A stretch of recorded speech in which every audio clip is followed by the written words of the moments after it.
What if the reason money feels hard has nothing to do with you?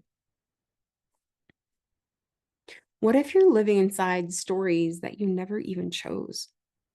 Stories about scarcity, struggle, and worthiness that were passed down through your family line, your culture, your collective field. This is the deepest layer of the money mirror, and it's where the most profound freedom lives. So, we've talked about how money mirrors your distorted self image and the imbalance in your masculine and feminine energies. So, now we're looking at the third lens, money as a reflection of inherited stories. So, these are the patterns that run through your nervous system before you've even made a conscious choice. These can be lineage imprints, family vows, cultural conditioning that says struggle is noble or wealth is dangerous. And this isn't your fault, but it's in your field. And you have to have the power to clear it. And you do. We all do. And so think about the money stories that ran through your family. Money doesn't grow on trees. Rich people are greedy. We've always struggled. That's just how it is. Don't get too big for your britches. You got to work hard for your money. These aren't just phrases, they're energetic agreements that we've made or our family has made, and vows that were made generations ago, often in response to trauma, survival, or loss. All very understandable. And they get passed down like heirlooms, invisible, but incredibly powerful. So you might have never made a conscious choice to believe money is scarce. But if your grandmother lived through the Depression, World War II, if your parents fought about bills, if your lineage carries the wound of dispossession, those stories are in your field. They shape how you move, what you allow, what feels safe. And then it goes even deeper than family. There are collective stories about money that saturate the culture. That you have to sacrifice to be good, that ease means you're lazy, that receiving without suffering makes you unworthy, that visibility is dangerous.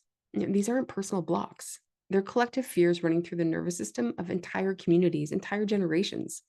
And when you're unconsciously carrying them, money becomes a reflection of something that was never even yours. And here's the gift. Once you see that these stories aren't yours, you can release them.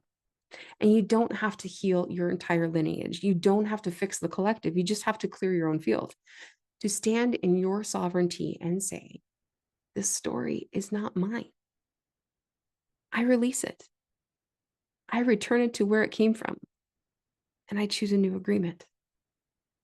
When you do that, money stops being a battleground. It becomes one current in the river of sacred reciprocity, flowing as naturally as breath, as love, as vitality, as creativity. So here is your quick win for today.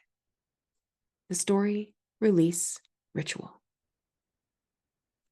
So I invite you to set aside 10 minutes in a quiet, sacred space. And close your eyes and ask, what money story am I carrying that isn't mine? And let whatever comes up come up. It could be a phrase, a belief, an image of a parent or a grandparent, a cultural message. Write it down. And then say out loud, this story is not mine. I honor where it came from, but I release it from my field. I am sovereign. I choose reciprocity, ease, and flow. And then take a deep breath and visualize the story leaving your body, returning to the earth, to the lineage, wherever it needs to go. And then write a new agreement. I am worthy of receiving. Money flows to me with ease. I am safe in my abundance. And read it aloud 3 times, allowing your body to feel it, letting your nervous system hear it, let it land. This isn't just a mental exercise. You're clearing your field, and that clearing creates space for something new to enter. So money has never been the problem. It's been the mirror, showing you where your sense of self is distorted, where your masculine and feminine are out of balance, and where you're carrying stories that were never yours to begin with.